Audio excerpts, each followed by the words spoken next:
up there, but a little bit more in depth. There's a very famous Shlah HaKadosh. You know what the Shlah HaKadosh was? He was one of the famous Ashkenazi Mekubalim. And the Shlah HaKadosh writes in the name of the Sefer Tola'at Yaakov. The Hida brings this down as well. And I'm going to say carefully what the Shlah says. And after I mention what the Shlah says, I want to discuss what tonight is about. What the Shavuot night is about. The Tola'at Yaakov says like this. Just like on the Rosh Hashanah, HaKadosh Baruch Hu wanted to examine the world, and it's the renewal of the world, right? And therefore we're judged on that world. So too on Shavuot, which is the day of the Matan Torah, it is also on the renewal of the world, but the renewal of the world in regards to Torah. And that's why we say that we're judged on the trees. You know that? We're judged on the trees on Shavuot. But I thought it says in Masechet Rosh Hashanah that Rosh Hashanah... Tu Bishvat is the birthday. It's their birthday, but we're judged on it on Shavuot. And he says like this.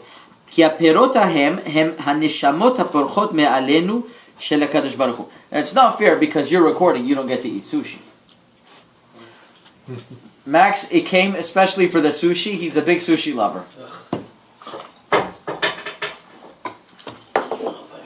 So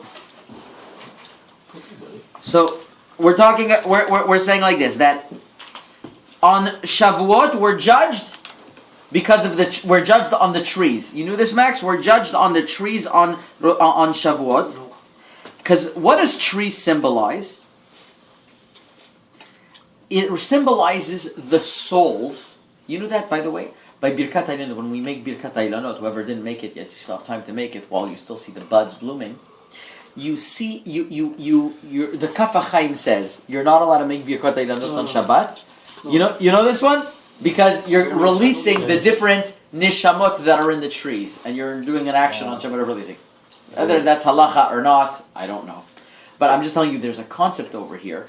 When you, in trees, have all types of nishamot that are locked in there. And that's very unusual, because in the Torah it says you can't cut... Yeah, could be, because you can't cut it. Maybe it has something to do with that, according to Kabbalah. Are you right? You can't what? Cut the tree? And the world... Yeah, you can't cut a fruit tree. You can't cut a fruit tree without permission. Even to make war, to make arms, or whatever, depends... You can't cut down fruit trees. Birkat HaIlanot. You can only say it in the sun, isn't it? According to some opinions, but Rav Ovadia Yosef and many others say you could say it with a bracha even after Nisan.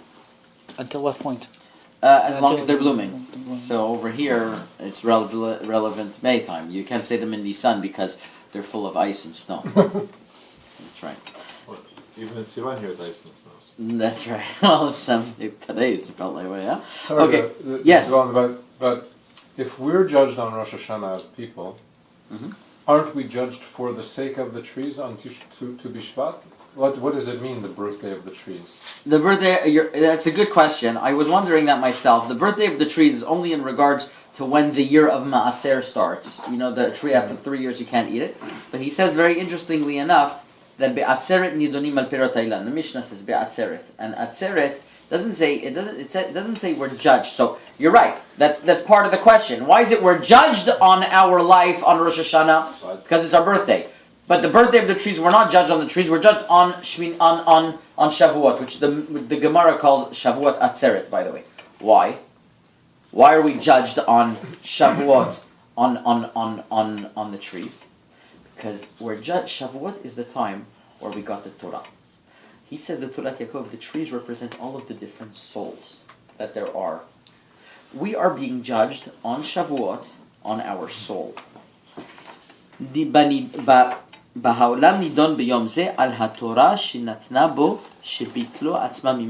to be judged on all of this. These are words that every single yeshiva bachur knows, this Tola'at Yaakov. That Yom Shavuot is the Yom Rosh Hashanah for learning Torah and having success in Torah. You want to have success in Torah for the year, Shavuot is your Rosh Hashanah for that. That's what Tola'at Yaakov says. והוא אומרם על פירות האילן ולא השלימם בתורה ומצוות כראוי. That you didn't learn, so you have an opportunity on Shavuot. V'ten, when we're going to say v'ten b'libenu bina le'avin before Kriyat Shema, give in our hearts to understand. And who's going to be nets over here? We have out of everyone here, we have 4 guys going to be by nets by us together already. You're up north and you're down south. But we're in the middle, and we're going to have a Netz Minyan over here, Bezat Just say Hashem. what time we're calling it for? 5 o'clock is probably going to start, because 5:47 is Shemon Esrei. Okay, so We're gonna have a limud, all special night, program. yeah, sure. It's going to start in PT and going to end off over here. What time I'll people? speak to you afterwards about it. You're gonna have 10 people? Yeah. 10 French brothers? No, actually, we're gonna try to mix in a couple of Spanish also. We'll tell you guys. Don't worry, They guys. don't count as the whole one, only half. Yeah. So actually, we're doing a blend. We're doing shatnez. We're having PT and Magen David get together for the night Every year we do it. every year. Who's Yeah, the- no, Magen PT we're gonna do, and then but the tefillah we're gonna come over here. Who's the tenor? Who's the pishtim? Who's the semer? Who's the pishtim? He's asking. Who's the linen? Who's the Wolves- Baruch Hashem. Wolves more Everybody is expensive, every kulam kiddushim. How are you doing, Joe? Wonderful to see you. So when we're gonna ask on that yom on Netz, we're gonna ask right before Kriyat Shema. V'ten b'libenu bina lehavin lehaskil lishmoa lilmod elmet. Give in our hearts to understand, to call divrei Toratecha, all of the words of the Torah with love. We're asking because it's like Rosh Hashanah and Yom Kippur that we're asking Hashem to give us success in Torah. Whether Joe will be able to come every Tuesday night because he doesn't have this person bothering him and that Turkish person bothering him and that one bothering him there. Instead, I'm coming from Kehila Center. oh, you're coming. Instead of having all people, instead of all people bothering, you're going to be able to learn Torah. Instead of you having to bring your daughter to this function, she'll find a ride. How are you going to know that you're going to have the ability to be able to learn Torah? Because of Shavuot. I know Eli had a very good Shavuot last year because he's been here a lot learning. So I know that he had a good Shavuot. That's just an example. I'm sure everyone here has their good time. Sorry, I had to pick on you. But if somebody has a good Shavuot, they have more time to learn. Good water fight? Water fight is something else. Rabbi, We'll speak about the water fights maybe tomorrow morning for sure. always I have a question about the trees. Because today, a lot of people cut the trees, Yeah? doesn't give the fruit, Yeah? and put some sticks after Yeah? from good trees, Yeah. from trees who give fruit, Yeah? and produce fruit. Yeah? This fruit is okay to eat or not okay? It's okay For the to- first 3 years you can't, afterwards you could. And in Israel, if it's the Shemitah, you can't. Now, he says like this. עוד ירמוז ביום הקדוש הזה על עולם שאחר תחייה, שאז יתענגו בני העולם ההוא בגוף ובנפש יחד מן הסעודה. Now he is going to say something. On this day, it's telling us that Matan Torah is like Olam Haba, right? Because when we receive the Torah, it's the ultimate. We're an ultimate spiritual land, which is likened to Olam Haba.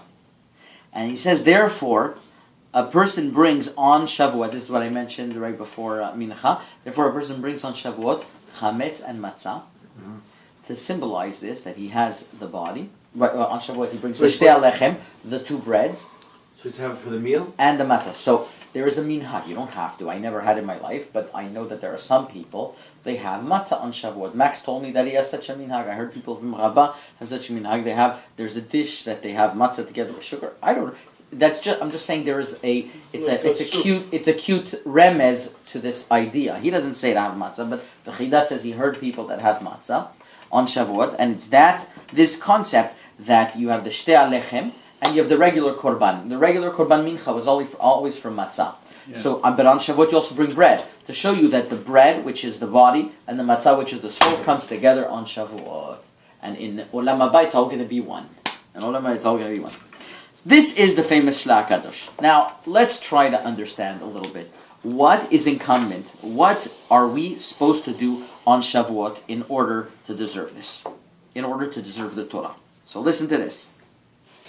There's 2 Talmuds we have. You know that. We have the Babylonian Talmud. It's the Talmud Bavli. It's back there. We have all of the Babylon.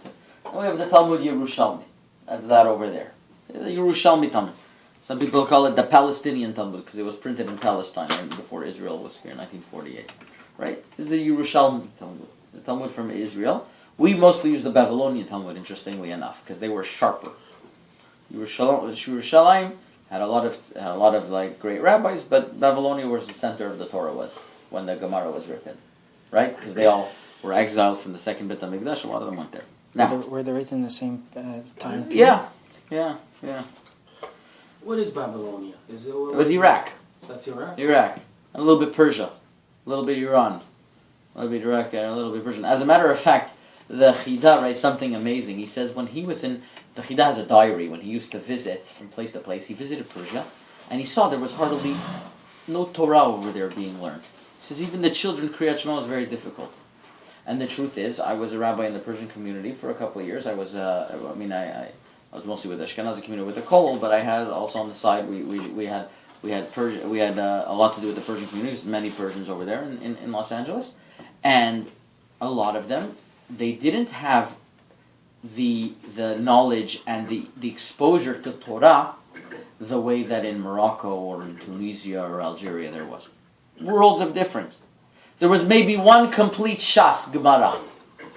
In Morocco, every single synagogue had Shas and Sfarim and everything. In the whole country? What? The In whole Iran, country? yeah. What they did was some of the rabbis traveled to Iraq to learn, and then they came back to Iran, and it was very, very elementary, their knowledge. And the Chida writes, listen to this, because the Gemara already exhausted all of the nitzotzot that had to be done, all of the different rectifications that had to be done in that country was always like used up. I guess there's all this spiritual energy that Hashem gives to every country, like when it was so Babylonia and which Iran had that was like zapped in with a lot of Gemara, so they had hardly anything left. I don't know why Iraq was zochet to have more Torah to continue with it, but that's what the Chida writes about Iran. It's not I'm not saying it without a source. Now, the Yerushalmi says like this: in every korban, it's written because you bring a korban because you sinned. But on Atzeret, which is on Shavuot, and Katuv Chet, we don't bring a korban. We don't bring the korban of Shavuot because we sinned. Listen to this. Amar lahen HaKadosh Baruch Hu. Hashem says, "Mekivan shekibaltem alechem ol Torah, ma'aleh ani alechem ki'ilu hatatem miyamechem." If you accept upon yourself the yoke of Torah, I put it upon you as if you never sinned in your life. Isn't that amazing? Seir izim echad lechaper alehem, amar Kadosh Baruch Hu. Kivan shekibaltem alechem ol Torah shenitna ba'atzeret liyot amel v'yagia ba kol tzarchem. So listen to this. Since you accepted upon yourself the yoke of Torah that was given on Shavuot, what do you accept on Shavuot? To toil in Torah, whatever you necessary. I consider it as if you never sinned, and therefore sin is not written by the Korban of Shavuot. So how? Because if you accept upon yourself the Ol of Torah, Hashem looks at upon yourself like you have a clean slate. Just for that day? No. So then how come, 6 weeks later it's Rosh Chodesh Elul, and we're like into Slichot for a month and Yom Kippur and everything else? What do these words mean? Well, literally it means if somebody, and I'll tell you like this, if somebody concentrates on being, on immersing himself and involving his life with Torah, that, Baruch Rofei Cholim, we heard you weren't feeling well.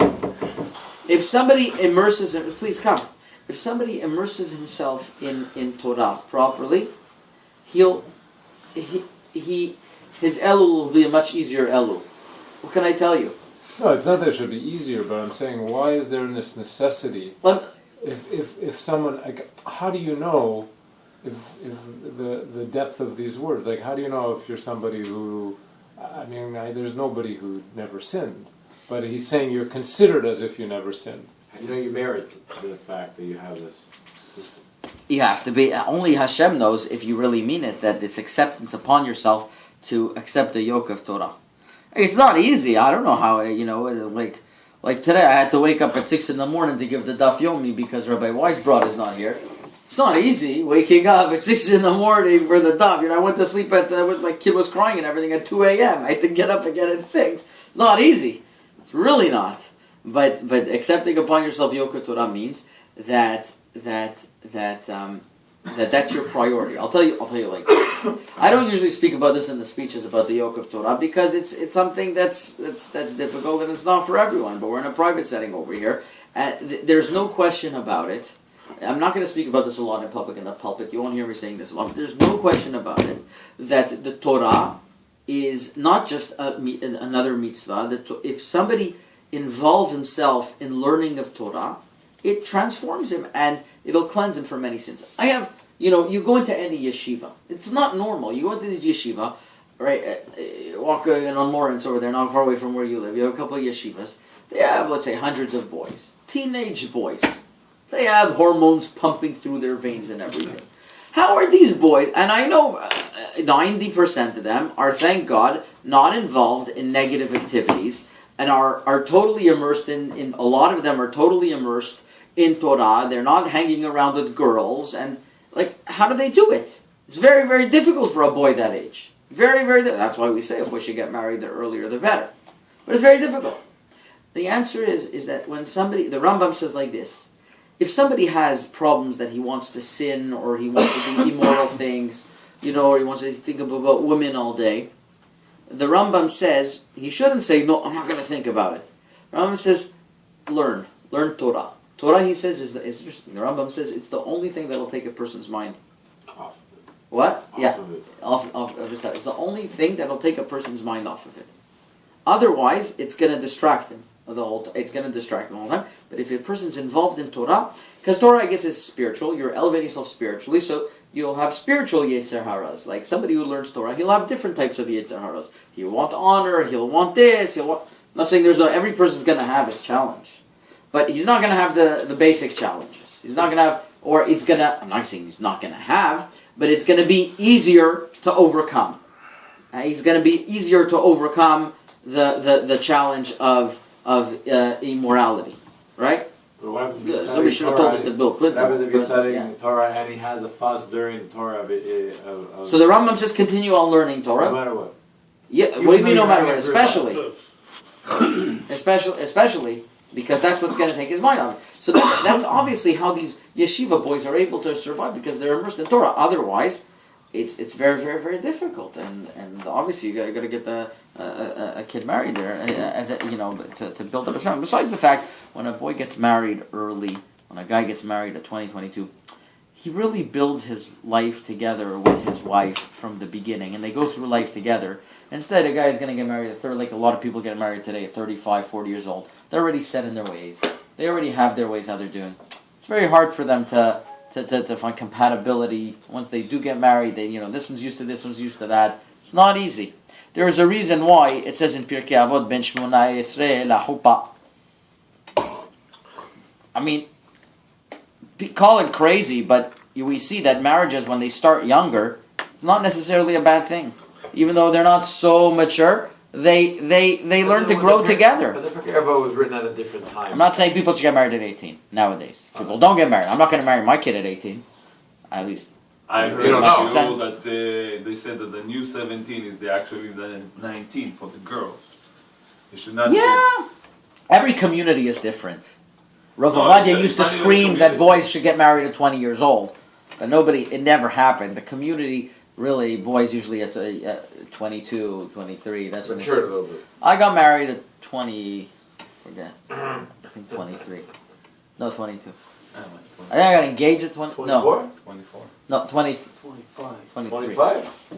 I got married at 23. Hey, you're a young guy also. 23? So like this, we're the same. We're 23 years old. So that's the age nowadays. I'm a senior.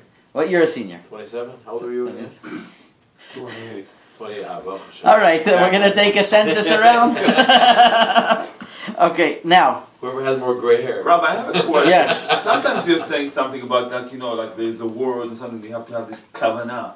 Mm-hmm. How do you do the kavanah? Like we said in the Moroccan Daily Halacha, you just know, there's the word. There's the word there, you look at it. What does that mean? I mean, every time I hear that word kavanah, it's like, okay, how do you get there? Very simple. When I say Shmoneh Esrei, I space out most of the time. Kavana means not spacing out. What's so hard to understand, Shlomi? Look at the words. Look at the words. So what? You just have to be focused on In mind, yeah, not looking, not this spiritual hiji-biji stuff. It's not so easy to get. You know, to that zone. Revolt. You You gotta ever heard get of to that Revolt? You heard of Revolt bit before. You remember I speak a lot about him. Yeah. He was a very, very holy man. I used to live across the street from him. He was a very holy man, and he once said like this in a speech. People think that on Yom Kippur, they know they had an awesome Yom Kippur if whenever they prayed they felt like elevated and whatever else. He says that could be just like you're imagining things. No, that's usually your mind. How do you know if you had a good Yom Kippur? If you know what you prayed, you understood what you prayed, and you understood the words. That's how you know you had a good Yom Kippur. It's not easy. It's not easy. I guess I haven't had a good Yom Kippur. Well, you got an English translation book. That's what you got to do. We have. You don't have time to translate it when you pray. Well, then you take time. Hold on, guys. Let me read this in English. What do you mean, hold on, guys? You're on your own. Your main part of Tefillah, it's a personal experience. Let them do whatever they want. Go on your own. It's good Yom Kippur. It's if you survive, I did another one. That's right. Yeah. One in English and then one in If you Hebrew. survive, it's another one. That means success. Not necessarily. Not necessarily. Maybe you're eating up from your bank account of Olam Haba. Maybe. Yeah, you never know. Okay, now Can you take it on credit? Tashlumim. I'm sure you could ask Hashem that. I'm sure you could ask that to Hashem. So what is? Some vodka. So let's try to understand. Now that we, I think Olam Haba is an exclusive club. Is that going? It's like 4 or 5 people Only for the Spanish get one. in a year. I don't think that you're I right. think it's like the baseball. I think it says Kol Yisrael Yishem Chelek L'Olam Haba. I think That's what I think. I think 4 or 5 people get in. I think you're wrong. Yeah. You know, Rabbi, on my way here, I had this epiphany thought. Oh, Okay, let's hear. his whole I was one. like thinking about you were talking about Yetzer and the whole thing, how the challenges in our lives that we have all the time, things in our head, whether it's lust, whether it's money, whether it's everything, it is so difficult to the point that I asked the question, there is a pasuk or a drash that says, Olam stands on 36 tzaddikim. Why not 3,600 tzaddikim? I have no idea.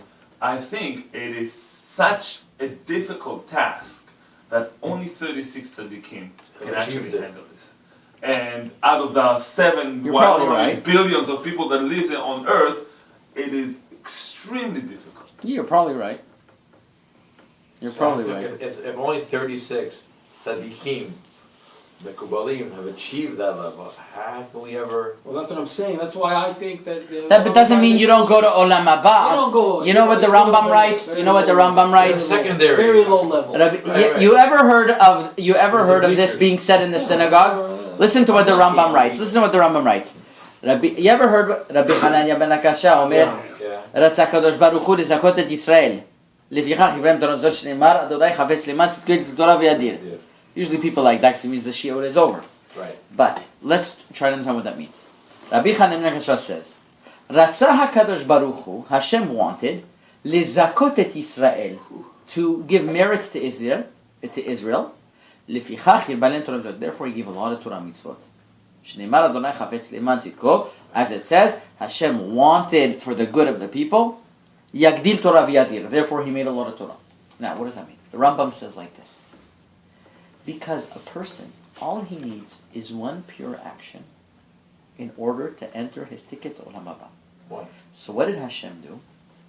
Hashem made a lot of mitzvot that eventually one you'll hit on perfect.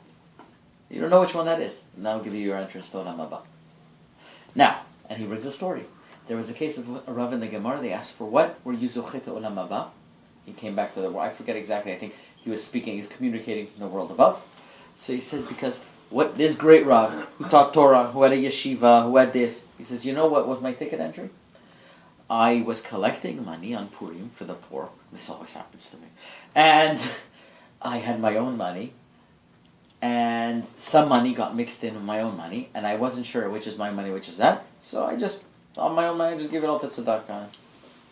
That action, he says, he did so many more actions. That action gave him to Olam Haba. Yeah. Says the Rambam, yes. Because that action was a pure action. Nobody knew about it. There was no kavod involved. There was nothing, which was between him and Hashem, and he did it that way. And that's what he merited for Olam Haba. Which is beautiful, but the more you learn and the more you hear Shurim, you kind of get confused, okay? Because you hear some Rabbanim that says it's a scale. If you have one here, one there, you're damned. That's it. No chelik olam. All of Torah is confusing to try to understand So how this goes with this. What do you think I do all day in this chair or over here in the kollel? and follow him. But there's even that you're not going to have simple. All day we're trying to reconcile this, how it fits with this. That's the beauty of it. That's the dynamics of Torah. I'm telling you something now. When we learn there, let's reconcile it with this. Right now, this is what it says. Rabbi Hanan ben Akash Omer. That's what he says. I don't know what to tell you. So you're saying there's a scale? Yes, but there's one thing that could override the scale. That's what it says. And then there is one avera that no chelik olam haba. So which one? You're right. You're right. Not which one. There are certain avirot that a person gets caught, but he could always do teshuvah. Yeah. Besides, somebody who makes other people sin, and then Hashem prevents him from doing teshuvah. But even that, if you keep on knocking on the door hard enough, maybe Hashem will let you in. So, why do you think it's so complicated with the thumb and everything? There's a reason.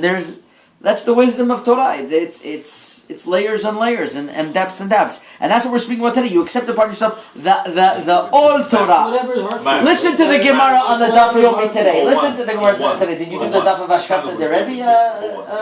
What, exclusive? Listen to the Daf Yomi today. What? Yeah, if you could listen to the Daf Yomi today, and you'll get an idea. By the way, What? We did it already. No, we did it oh, you already. did? I'm not getting Did it that. already. Listen to this. Listen to this. I thought you were sick.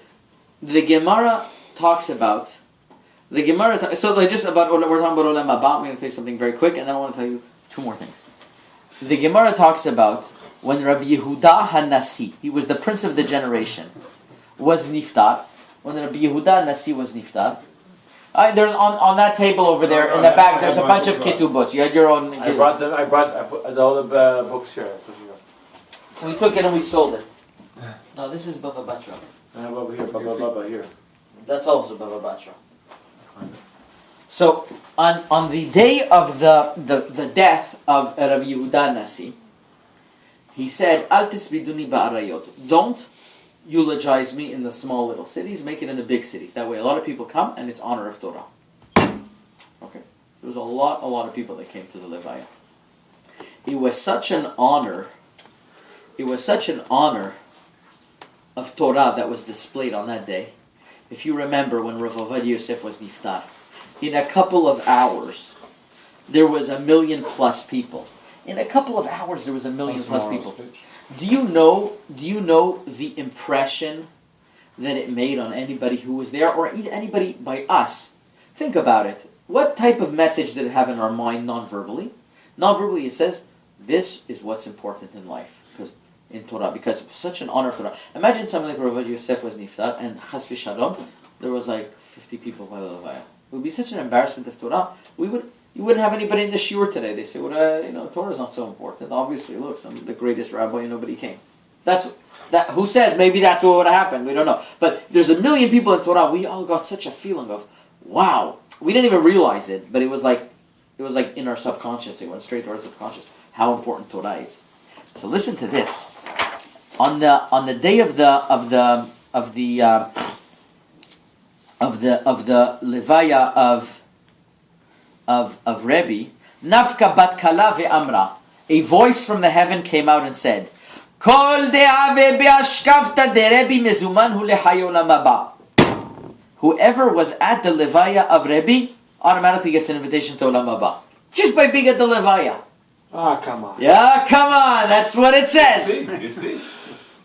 Exactly. So listen to this. It gets better. He's going to go to funerals all day long. It gets better. But wait till you hear it. No. Hau Koves, there was a laundry guy. He was probably Chinese. Kol yoma have'ati kameh. Every single day, have'ati kameh. Every single day he would come before Rabbi. So imagine by the Levaya, we'd never miss it. But that day, he wasn't able to come. So he wasn't at the Levaya. So no and he heard that they said, you know, you're taking Olam Haba if you're there. He got so depressed. Salik le'igra v'nafal. He went up to a roof and committed suicide. But wait, Who is this? Who is this? This laundry guy. So now he goes to laundry heaven. guy. Now he goes to heaven. Yatzta bat kol ve'amra. A heavenly voice came out. Afa'u kobes bezuman lehay olam haba. He was so pained by it, he too he gets a ticket to olam haba. There you go. But he committed There you have it. suicide. it's a big machloket. He committed suicide. You're right. That's a good point. That's a good point. Right away, you should be going It was down. nice. Thank you so much. Thank you. Get back in there. Yeah. Get back in there. Rabbi, he committed suicide. This is. I don't see what you guys have difficult with this. But guy. What do you mean? A person. No. First of all, But he was going. He was going. Going doesn't apply. so the same they have a thing. note on the And bottom. he doing about the. If a person, now let me ask you. I once had a case that I have to. You know, a person who commits suicide, we don't bury him in the regular Right. sense, right? That's right. But you have somebody that I knew. She was a daughter-in-law. Actually, Marilyn's daughter-in-law. She was suffering from severe depression. She walked on the highway and killed herself. So she's sick. Yeah. So that means I performed the Levaya regular. Right, because she's Why? sick.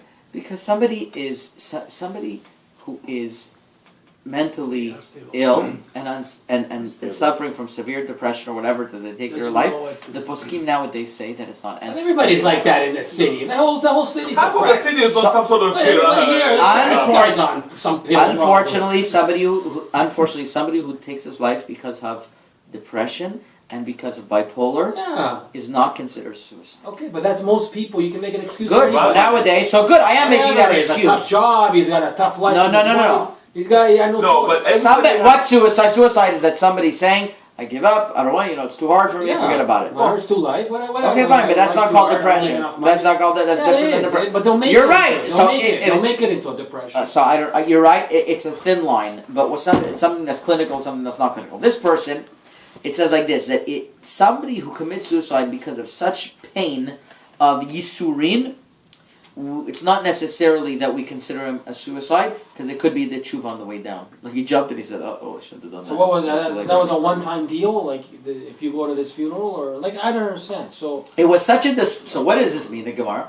There was such a display of kavod Torah. It was such an honor. Anybody who went over there purifies themselves so much to such a degree. okay, so Rabbi Yosef, But the, for the million people that went there. But they Rabbi- don't know about. But wouldn't it be the same thing? Except Rabbi? that we have one guy in this room that wants to say that only 5 people go to Olam Haba. Why be so negative? Four. Five. Why be so negative? I said 4. I said 5 a year. Hold on a second. Yeah, why be so negative? Hold on a second. Yeah, just So that's that my means opinion. you don't have the same It's kavod if you go to a it's poor guy in the exclusive. street It's like, and you need a tent for a minyan. You don't have the same. Maybe. It's all a game and we never know. But you know what? The Rambam says that's why Hashem made so many mitzvot. Because Hashem doesn't want you to go to hell. Hashem wants you to go to Gan Eden and to Olam Haba. I know what He's I just need trying to to go away. I can't find a pair of tzitzis that I'm comfortable. That's my whole closet is full of tzitzis. I can't wear one of them. What? You don't have cotton? You don't want to wear I can't cotton. wear it. You don't want cotton. I can't wear it. And how about the mesh one? Nothing. Also, So you go look at my closet. I got more tzitzit than shirts. I'll go to your Can't wear closet. one. later. All right, fine. I'll go to your closet later. So because of that, you thinking I'm going to that? That's my test. Well, Friday I'm by Amram Ben Kasus for the Brit, so I'll go over there. I'll go to your closet after. We'll check it out. All right. I heard there's a new one coming out now, like Village People style. It's like a T-shirt just with. I have that one. You have that one? They have a T-shirt. Yeah, they have a T-shirt. They have- No, told not you. a T-shirt, but it's like They have a dry sleeveless. fit one. It's like the What remember the Village. I don't like People? it. You sweat in it. The dry It fit? moves Yeah, yeah, around. it's very I don't know, synthetic. I just don't like I the way bought it it. feels on. Yeah? I get So hot. they have I it. You have can it make in yourself bottles. a shirt. You can make a shirt with TT. Just like it's got I 4 tried corners. it. Some people say shirts should have 4 corners, right? You have 1, 2, 3, 4. So maybe they should come out with a style. So you can put tzitzit up here? Some people say you should, but Hugo Boss. I just got why we don't. There's another question. Sheets. You know what? No, they you don't put, wear they put that. brand name on it. I'm telling you, half of the people who wear Yeah, it. it covers I something. know you get like a I'm not Versace, joking. like a Cut the corners Versace off the shirt, but you shirts. buy it. Yeah. That I haven't. Okay, so what's considered? Getting back to ours. Now we learned about how the Torah is. You accept upon yourself the Or Torah, it's a tremendous mala, and we digressed a little bit about all these mitzvot that we could do that could purify ourselves. But there's no doubt about it that there's a special segula in Torah, there's a specialness in Torah, that if somebody accepts upon himself of na'aseh v'nishma, that I'm going to subjugate myself to Torah, he'll get tremendous bracha. He'll get tremendous bracha in his life. I want to tell you one thing that just today I got an amazing insight on something. Stop. One of the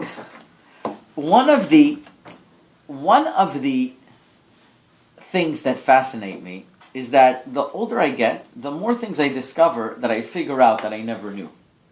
The more things I discover I never knew. Like the Chachamim, they say all these things. I never understood them in the beginning. But as you learn more and as you get older, you understand all types of things. Like somebody asked me a week ago that his wife cut up an onion and she left it overnight in the fridge and she wants to eat the onion. So I told them, listen, even though according to halacha it's not asur, but the Gemara says it's a sakana, it's a danger to do it. It's a danger. Onions and garlic, and you leave them overnight, it's a danger. So he says, so what should I do? Covered. Well, even if it's covered. Only if you put a spice in it, we allow it. To marinate it. Only if you put spices or salt or something, you spice it up a little bit, then it's allowed. Marinate the stuff all the time. Yeah, so marinated also, I think if it's spiced inside, right? Yeah, Marinade is with some vinegar or something, right? Not just water. I don't think water is just enough. No. So the guy asked me, what should I do? I told him, listen, it's not asur, but the Gemara, the Chachamim, call it a sakan. I would stay away. He says, yeah, why would you stay away? I told him, well, first of all, the Tzanzarav, the Divrei Yatziv, says that he doesn't know, but he thinks that a lot of sicknesses, and particularly he was referring to cancer, comes that people are not careful about some of these warnings of sakana that's written in the Gemara. So I'm a scaredy cat on these things. I don't like to get involved with it. He says, okay, fine. I get an email today from a friend of mine. This is my Republican friend that is like the anti-Obama guy. He sends me 2 emails. Me? The first email about little Johnny. You know little Johnny? Yeah. I know. You know little Johnny? You got the email about little Johnny? I'm sure I've heard it. Little Johnny is in class. This has nothing to do with what our thing yet. Little Johnny was in class, and the teacher says, okay, who likes Obama? So everyone raises their hand, besides one kid. So they say, little Johnny, why don't you like Obama? He says, well, because I'm a Republican. He says, you're a Republican? Why are you a Republican? He says, well, my father is a Republican, and my mother's a Republican, so I'm a Republican.